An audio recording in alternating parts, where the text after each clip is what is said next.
ആ പാക്കറ്റ് കണ്ടെത്തിയെന്ന് മാത്രമേ ഉള്ളൂ. എല്ലാം വെയിലബിൾ ആയിട്ടുള്ള ഒഫൻസ് ആണ് ഇട്ടേക്കുന്നത്. നോൺ വെയിലബിൾ ആയിട്ടുള്ള ഒഫൻസ് ഒന്നും ഇട്ടിട്ടില്ല.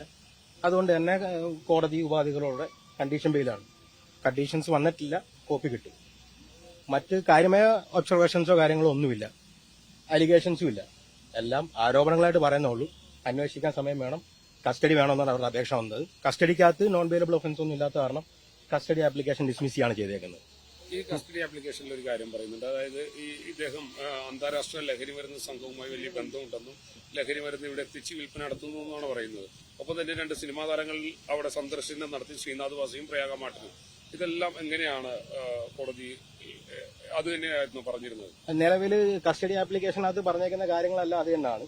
പക്ഷെ അത് സാധൂകരിക്കുന്നതിനുള്ള തെളിവുകളോ മറ്റു കാര്യങ്ങളോ ഒന്നും കോടതി മുമ്പാകെ ഹാജരാക്കിയിട്ടില്ല. ഇതെല്ലാം ആരോപണം മാത്രമായിട്ട് പറഞ്ഞിട്ടേ ഉള്ളൂ. അത് മാത്രമല്ല, ഒരു നോൺ വെയിലബിൾ ഒഫൻസ് ആയിട്ട് അവർക്ക് കസ്റ്റഡി കൊടുത്ത് അന്വേഷിക്കാൻ തക്ക ഒരു ഒഫൻസും അവർ ചാർജ് ചെയ്തിട്ടില്ല. പോലീസിന് അങ്ങനെ ഒരു കേസ് അവർ പറയുന്നല്ലാതെ അങ്ങനെയുള്ള ഒഫൻസ് ഒന്നും ഇട്ടിട്ടില്ല. അതുകൊണ്ട് കോടതിക്ക് ഒരു കാരണവശാലും കസ്റ്റഡി ആപ്ലിക്കേഷൻ അനുവദിക്കാൻ സാധിച്ചിട്ടില്ല.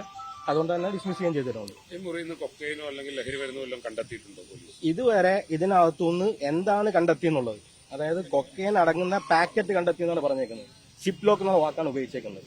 അതിനകത്തുനിന്ന് കൊക്കൈൻ കിട്ടുകയോ അതിന്റെ ക്വാണ്ടിറ്റി പോലും കസ്റ്റഡി ആപ്ലിക്കേഷനിൽ പറഞ്ഞിട്ടില്ല.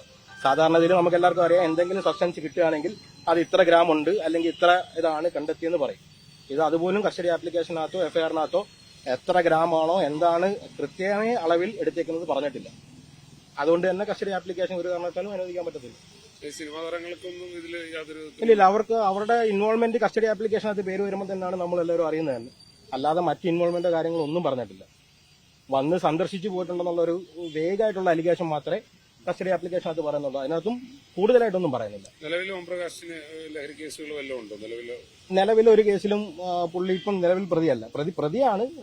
എല്ലാത്തിലും ജാമ്യം എടുത്തു നിൽക്കുകയാണ്. ജാമ്യമില്ലാത്ത കേസുകൾ വേറെ ഒന്നും നിലവിലില്ല.